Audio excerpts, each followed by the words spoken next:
and 6, Kyle Lowry with the ring, Kawhi Leonard bringing the chips to the city. I want my chips with the dip, that's all I know. I don't want my chips plain, I want my chips with the dip. So bring them dips. You see what my hat says, not finals, not Eastern Conference, not nice try, or see you next year, champions. Let's go, talk. That's who did I steal from? Price tags on making the world feel some. They don't have enough to satisfy a real one. Logical Raptors fanatic. Shoot trying to miss. Like every shot. Logical Raptors fanatic. Try to make it so I was gonna act surprised. Logical Raptors fanatic. Love the game of basketball. I mean, it's just more question you have to ask me in order for me to tell you about. Logical Raptors fanatic. I just can't give you a whole spiel. I don't even know where you're sitting at. Salute, real ones. Project Truth always. Mike G back here with Logical Raptors fanatic. We're gonna continue with our Raptors 2022-2023 end of season series, and we have OG and Gary Trent Jr. So we're gonna start with Gary Trent Jr. because he says a little bit more, but both of these guys are kind of in the same period with us in a sense of where their place is in the league. Their age is fairly close, right? OG's had more number of years with us and has more number of years in the league. But Gary Trent is sort of in that same kind of middle ground between the two age cohorts. So we're going to get into it more, but we're going to start with something that Gary said. And to set up the clip a bit, it entails what Pascal said about winning in last week's drop. That has to be your mindset, and if it's not, you're in the wrong business and you're trying to accomplish the wrong things. You're not in it for the right reasons. If you're not in it to try to continue to grow and try to continue to get better and try to elevate and take the next step, and no matter what you're doing, you're wasting your time. So most definitely. So Gary there pretty much agrees with everything that Pascal said about wanting to win and wanting to grow, and that having to be your mindset. So we know what kind of like guys these guys are. OG doesn't go in that detail of what he believes, but it's along the similar lines. But that's always the main priority.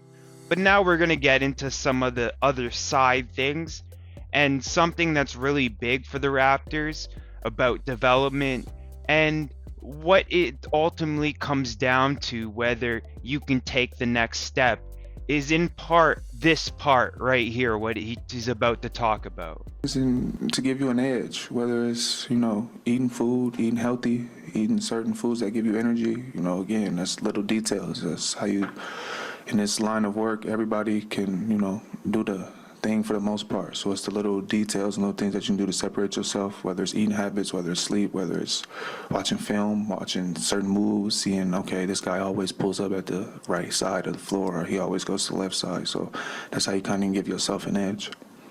So there, Gary Trent Jr. goes through avenues of growth in a style of becoming more of a winning player.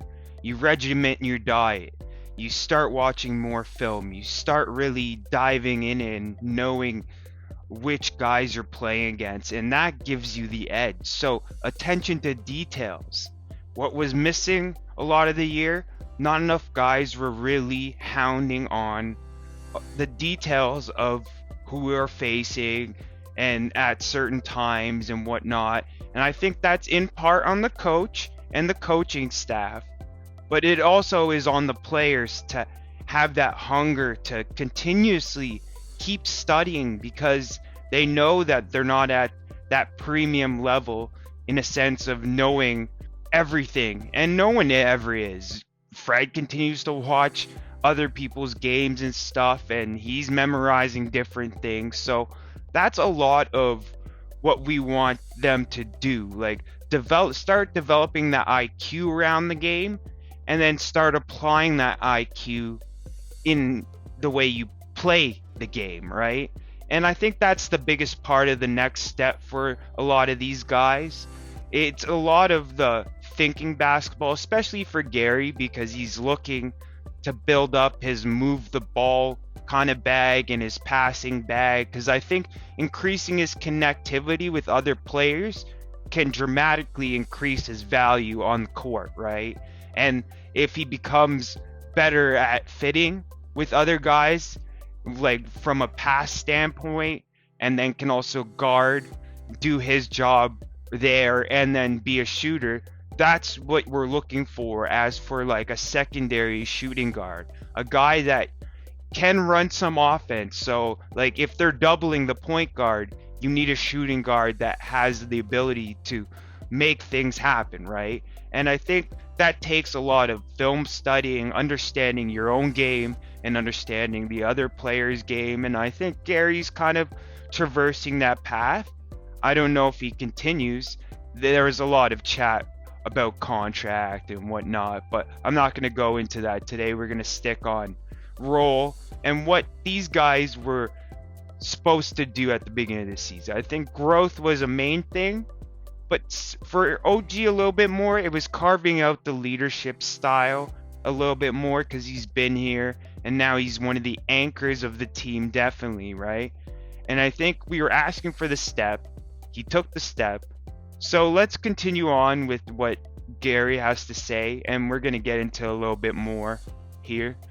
How much time? Well, it may vary. You know, I watch different things. Obviously, I might watch the team we playing.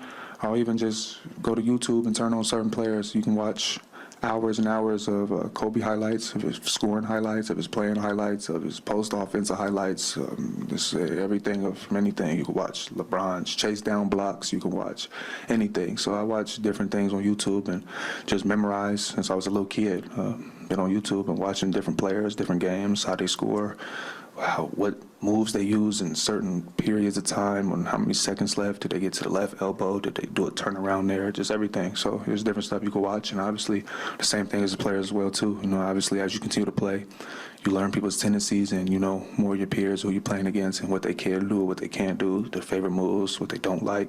So, you know, just continue to watch, and just watching games, watching YouTube, really, YouTube a lot. So I think Gary has a great mindset continuing forward. He needs to increase his IQ, continuously watch more film, just memorizing different things, and the people you're playing against as well as the great ones to like kind of model different things after, right? And a lot of it is internal growth, and he's working down that path, right? But at the moment, after the season and the way it ended, let's hear what he does like right after the season kind of ends a little bit, right? Honestly, right now it's just, you know, reflecting on what was going on, what transpired, you know, whether it's individual players, whether it's coaching, you know, front office, you know, just anything, just thoughts and everything on it. I would say, you know, it changed a little bit. You know, obviously in the year, it was starting, you know, going 35 minutes, you know, then not starting, playing about 20 minutes, then guys coming in and trade and minutes go down, and, you know, just balancing that and trying to play it, and everybody, you know, not just me, but, you know, we were trying to go out there and roll with the punches as best we could, you know, to get the goal and reach the goal. We were trying to do it at hand, you know, but no matter what the road changes, you know, the end game, the end goal doesn't. So, you know, you got to go out there and continue to, you know, make it work. So we heard there that Gary's reflecting at the moment, and he's reflecting on what happened this season, and he's got a lot of different thoughts, and we heard some of those thoughts in the kind of second piece, because there was a reporter question in the middle, so I cut it, but it was right after another, and he was still on the same kind of like subject a bit, right? And he's talking about a lot of different things there, but I think he's really locked in on what he needs to be doing this off season. So it's just whether Masai sees him going forward or he becomes an asset in trade. We'll see what happens with Gary. But let's hear his kind of take. He had a great take on the noise, the outside noise, and people's theories of what's going on inside the locker room.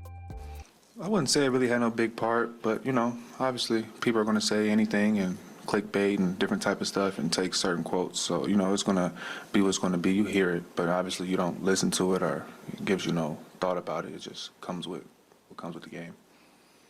So there, Gary is mentioning the reporter asked about the issues in the locker room and all that kind of stuff, and he had a lot to say afterwards. But the gist of it is that people make up theories, and he doesn't know whether they're correct or not. He just is in the locker room with what's happening there, and he said he wasn't a big part of a lot of the different stuff this year. So clearly, obviously, if we're going through like weight and responsibility, I think he didn't perform, but I don't think he was the end cause of the season, right? And now we're going to motion on towards OG, where I think he's been with us longer, so he has more of a hand in things, and we're going to go through what he said about his game and then a couple different other thoughts that he had. It's hard to really get much out of him because he's so straight to the point.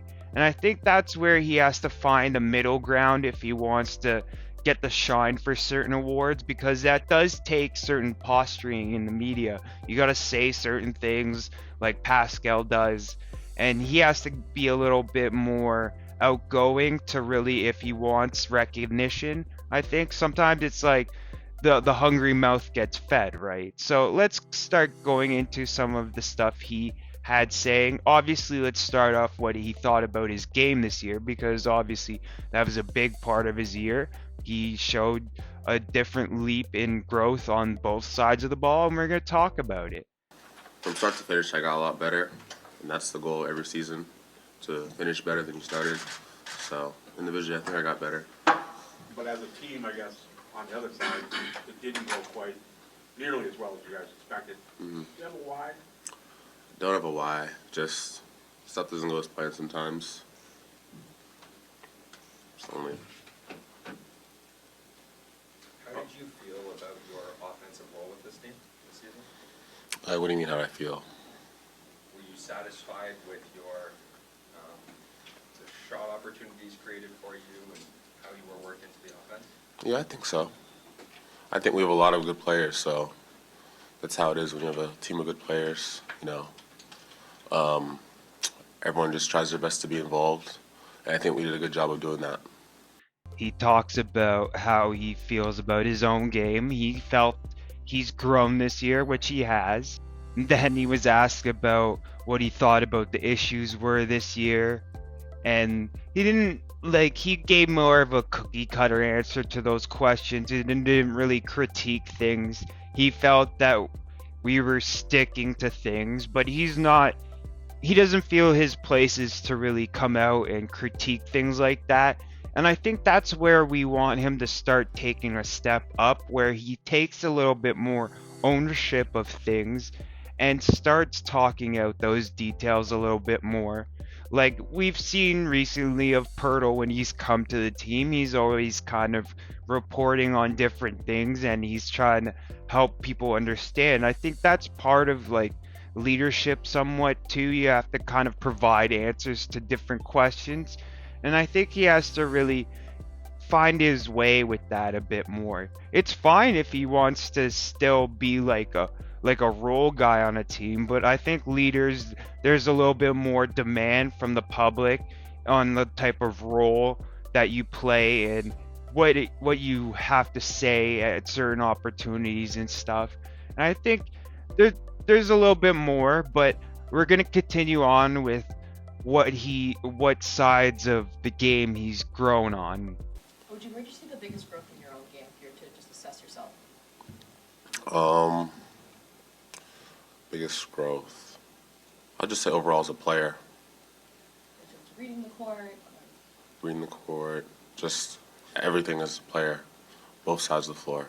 Oh yeah, short to the point, both sides of the ball.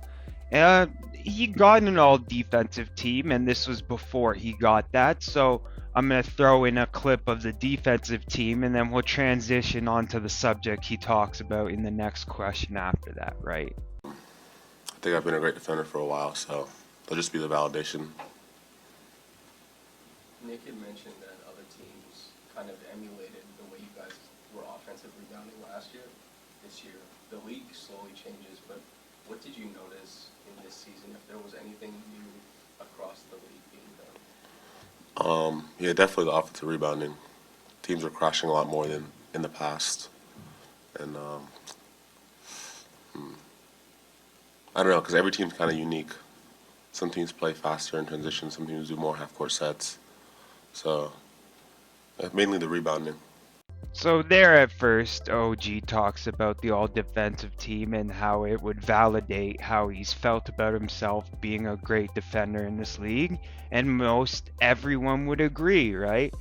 And then he was talking about how certain trends, like we went and started getting more offensive boards, so other teams started to trend and gamble on that system as well, and he's noticed that kind of change in the league. But there are teams that run their own things and do their own things, so it's a unique thing. And how does he get better at defending, right? What are the attributes that he's looking at to improve over the summer? He touches on that, so we're going to get into that.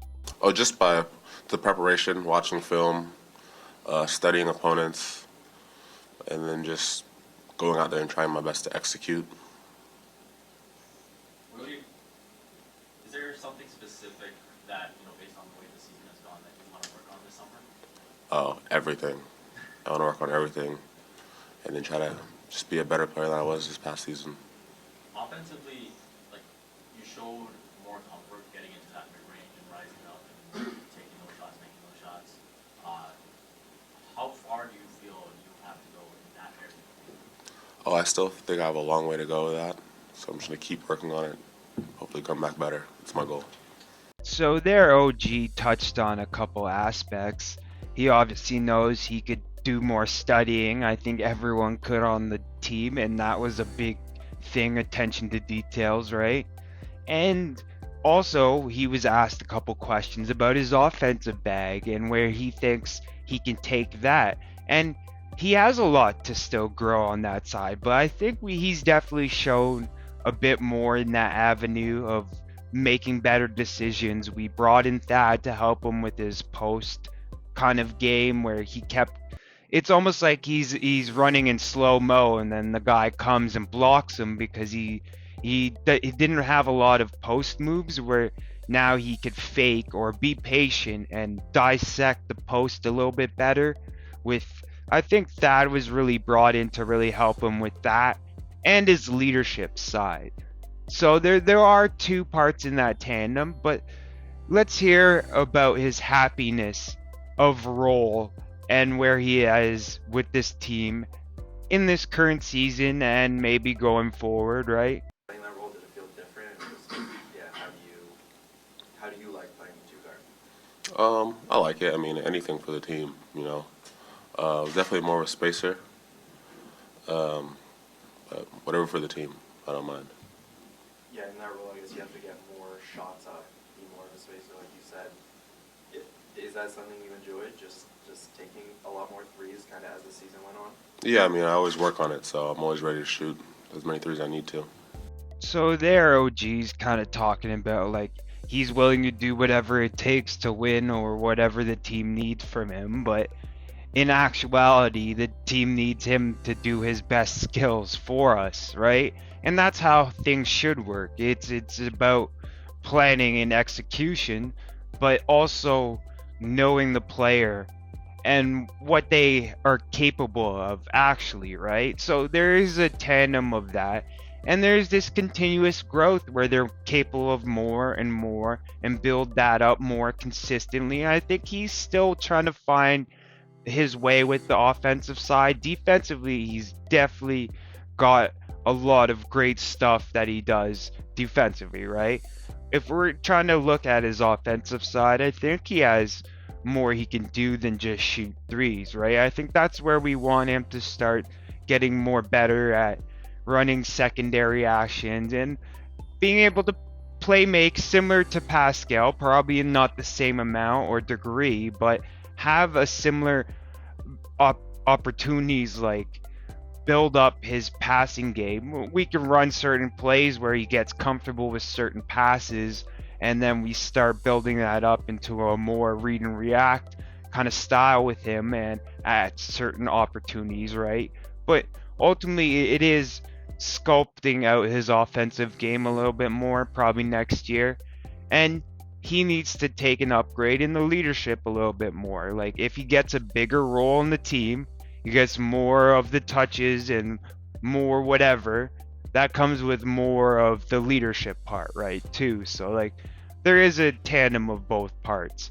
And I think I liked his quote from what he looks to try to be, like, role model wise, and we're gonna get that queued up right now. I just try to be a good role model, and then try to perform well on the court, and hopefully through that I can inspire. No, but I guess that is something nice for you, knowing that, a lot of kids in the league look at you as an inspiration to play basketball. Just the same way when I was a kid, I looked up to people in different sports and stuff. So I think it's just the same way. It'll just keep going. It's a cycle. So there, basically, OG's talking about the Raptors effect in a sense where him playing for the Raptors might inspire another kid to maybe come play for the Raptors. So he understands a lot of the different things that are really important about the game. I think he just needs to grow in certain aspects, and we should look forward to him becoming that all-built player where he has a fully fleshed out offensive game. It's going to look great, and Gary Trent Jr. is on his way to making his game a little bit better by adding the passing. And then adding more defensive different things, like he's talking about studying the league more, and they're both talking about studying the league because they are fairly young still, and they still have a lot to learn. So clearly OG got the second defensive team, which is great for him. Congrats. And I'm just gonna leave it off here and have a short housekeeping. So I always want to start off by thanking and saluting the real ones for the likes, the comments, the subs, everything, the feedback. All that stuff is the juice that helps the content in a sense of helping me find the right way to say different things. And obviously the feedback is invaluable. And I want to thank everyone that gives it even a second of a watch. Respect. I just appreciate anyone's even listening. But we're gonna get on to like the OG contract extension and the Gary Trent Jr. stuff in the summer extension, where we're gonna go over their numbers a little bit more. This was more of like checking what we expected for them role wise, and then going forward how can they improve on the issues that we've seen this year. Right? Like, we're going to go through all the players. Well, not all of them, just the main ones, right?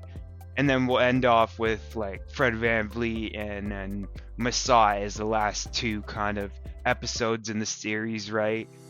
And then I don't know what's after that, but we're gonna definitely do the 10-year Masai thing. It might not be exactly on May 31st. Which I'll keep it up here because I think this end of series season will run a little bit longer because I have a little bit more to say about some of the other guys, and Chris Boucher kind of adds to his with his hustle play, so I might add some clips there. And I just want to end off always by saluting Raptors Freak Lex, 9:30 a.m. Eastern, always talking Raptors, talking what everyone else is talking, the comments and all that kind of stuff. And then even the Saturday of this coming out, he announced it Friday. I'm recording this Friday, but a appreciation day for me and stuff. And I just want to completely salute Lex and say that like a lot of my channel wouldn't be here without you and the Raptors Freaks. And I just want to really say that I enjoy coming in every day and talking with people that really enjoy this team. And I'll end it off there. Salute the real ones. Project Truth always. Logical Raptors. Fanatic out. Mike G. Mike G. Oh man, I love my team. Man, I love my team. I would die for them. Not just cause I want to, cause I got to. Put the squad on your back, did the impossible. It's only logical, it's fitted from the heart. Problems hit the gym, they all work out. MVP, MVP. Even next season looking like a breeze.